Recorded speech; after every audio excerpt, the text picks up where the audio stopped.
Candle Cove. There's this blog post that talks about a very old kids show, which was about pirates and had some controversy because of the main villain being a skin-taking skeleton, and the horrific screaming episode, which had every character except the laughing-stock ship screaming at the camera while Jen is crying, possibly having been through hours of it. As recollections of the show are traded back and forth, it becomes clear that beneath the show's cutesy and disarmingly low-budget appearance is something dark and disturbing.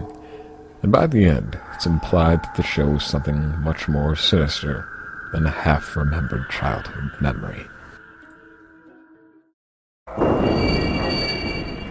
It is known as My Little Pony Cupcakes.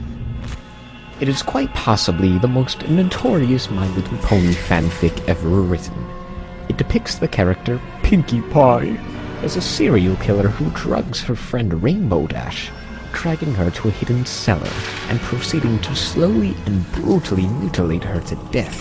Pinkie Pie appears wearing a dress made of pony skins, wings, horns, and cutie marks, and begins to brutally murder Rainbow Dash sadistically in order to get that special ingredient for cupcakes. The fanfic has caused a lot of fear in the brony community, and since has went viral across the internet, creating lots of blog posts and alternate endings.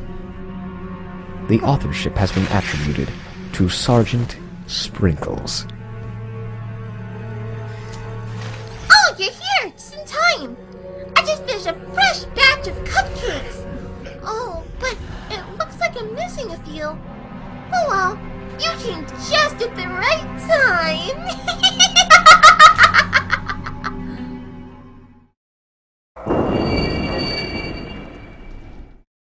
Happy Appy.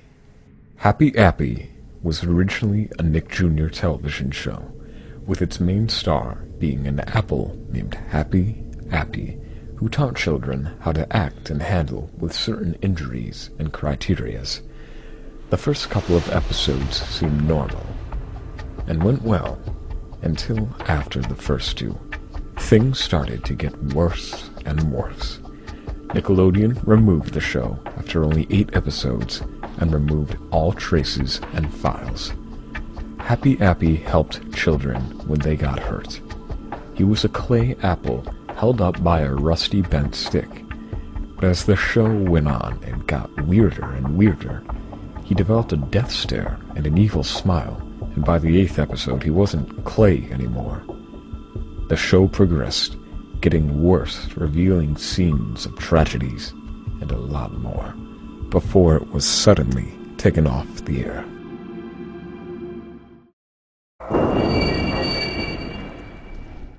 SmileDog.jpg.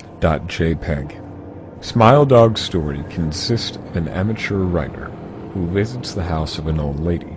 Supposedly, she had a story for him which he could use. Rather than speak, however, the lady locked herself up in her room, crying and ranting about nightmares and visions. She then appeared to have killed herself a week later.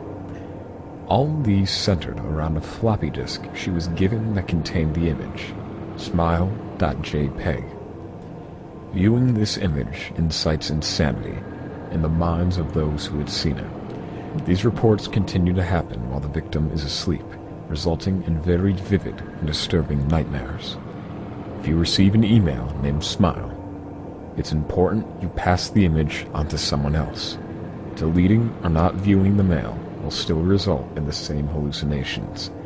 If the mail is not sent after 3 days, the picture will deform and show a much more demonic smile dog, thus resulting in even worse nightmares. Attaching the file, that is, spreading the word, is the only way to save yourself from the smile dog that appears in your dreams. Some say that the original legend began with an image of the devil.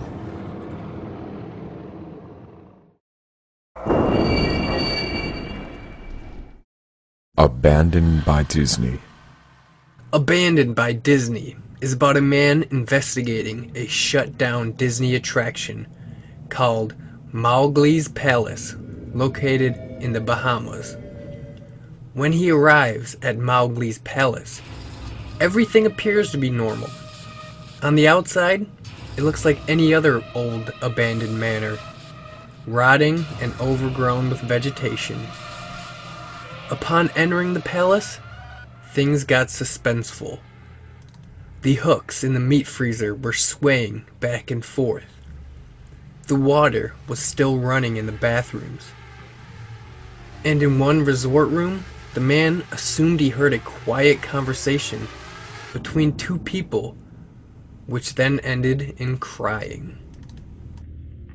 Then things took a turn for the worse when the man noticed a mascot-only room. The odd thing about this room was, unlike all the other rooms in the palace, this one still had its lock on. Curious, the man unlatched the lock and entered. One door was labeled Character Prep 1, and inside were multiple Disney character costumes. One of these was a photonegative Mickey Mouse costume laying in the middle of the floor. When the man was about to leave the room, the unthinkable happened. The Mickey Mouse costume stood up and stared directly at him. It spoke to him. "Hey, want to see my head come off?" The demonic costume then pulled its head off, and blood leaked from it. Yellow, chunky blood. The man turned to run and saw 3 words, "Abandoned by God." After that, he fled the palace and never returned. Slender Man. The Slender Man myth started up on the Something Awful forums with a rather creepy black and white picture. It showed a playground at some institution with the ever-famous Slender Man standing in the background. This myth's popularity continued to grow. The Slender Man possesses the abilities of teleportation, incredible strength, and wondrous stealth. He also seems to possess a unique interest in children. When the Slender Man is near, static is said to be heard. If you look at his blank, soulless face, he will teleport to you and take you to purgatory. Here he will stalk you for all eternity, or simply kill you off. Some forms of this myth even state that the Slender Man will skin and eat his victims. Slender Man is a mythical creature and is often depicted as a tall, thin figure wearing a black suit and a blank face. According to the legend, he can stretch or shorten his arms at will and has tentacle-like appendages protruding from his back. Depending on the interpretations of this myth, the creature can cause memory loss, insomnia, paranoia, coughing fits, and video distortions. Zalgo. Zalgo is an internet legend about an ominous entity believed to cause insanity, death, and destruction of the world. Similar to the creature Cthulhu created by H.P. Lovecraft, Zalgo is often associated with scrambled text on web pages and photos of people whose eyes and mouths have been covered in black. Zalgo often cultivates into simple, childish cartoons or comic strips, which corrupts them and turns them into hellish-like entities on paper with nothing but the black eyes and mouth of the messy, blood-like words of Zalgo appearing in the comic/cartoon. It is known as It Waits Behind the Wall with 7 hands, armed only with a dead star and a lone candle.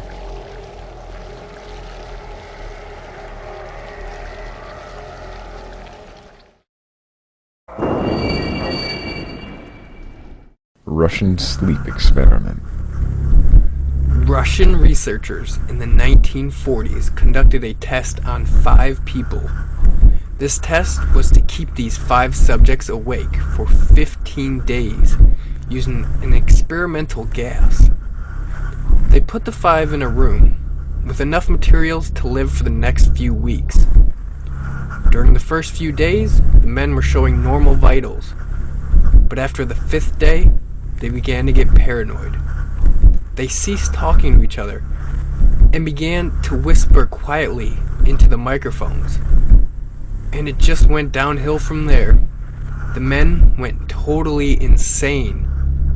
One of them even died in the chamber. The other men were in terrible condition. The researchers took the men out after 15 days and conducted different tests on them. The researchers eventually agreed on putting them back into the chamber with 3 other researchers to study further effects of the gas. In a swift motion, one of the researchers grabbed a gun off the commanding officer and shot him, along with one of the now 2 surviving subjects. He aimed his gun at the last surviving subject and demanded to know what he was. The test subject responded, "Have you forgotten so easily? We are you. We are the madness that lurks within you all, begging to be free at every moment in your deepest animal mind. We are what you hide from in your beds every night. We are what you sedate into silence and paralyze when you go to the nocturnal haven where we cannot tread." He is then shot by the researcher, and the last words the subject says are, "So nearly free."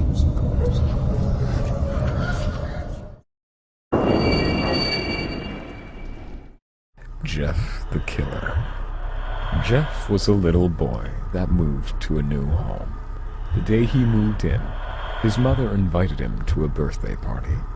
When him and his brother Louis were waiting at the bus stop, 3 teenagers attacked them.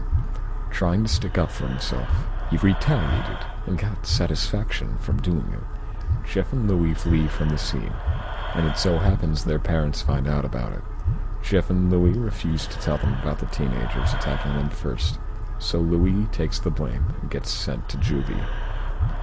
Jeff later attends the party, and the teenagers show up. One of them sets Jeff on fire, and he later wakes up in the hospital. Once the bandages are taken off, the family is both afraid and sorry for him. The teenagers later confessed it was them who attacked first, and not Louis. So, he's taken out of juvie. Jeff's mother hears crying in a bathroom, and when she enters the room, Jeff's appearance is morbid. He is burnt and cut off his eyelids so he could never sleep, and carved his mouth so he could always smile. The mother runs from the room and alerts her husband, telling him to get his gun. Jeff sees this and violently kills her and the dad. Jeff was seen later running away from the house, never to be seen again. Legend has it that Jeff is still out there. The last thing a person hears before he kills them is, "Shh, go to sleep."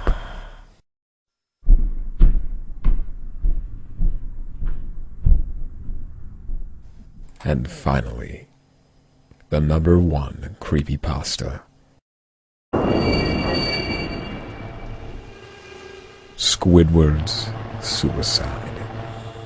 An ex-Nickelodeon intern tells of the time he spectated a very different episode of SpongeBob titled Squidward's Suicide back in 2005. The producers of SpongeBob sometimes put little Easter eggs into the episodes as a joke, but this was no Easter egg. As they sat and watched the first run of the original episode, Fear of a Krabby Patty, in the episode, Squidward is practicing for a concert that night, and when he finishes his piece in front of the crowd, things start taking a turn for the worst.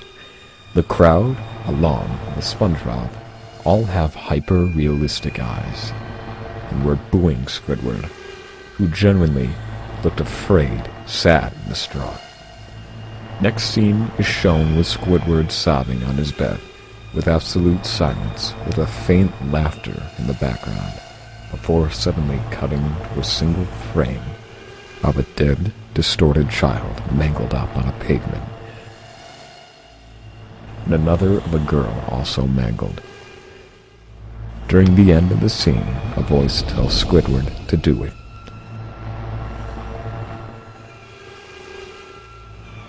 As he shoots himself in the mouth with with a shotgun. The episode ends.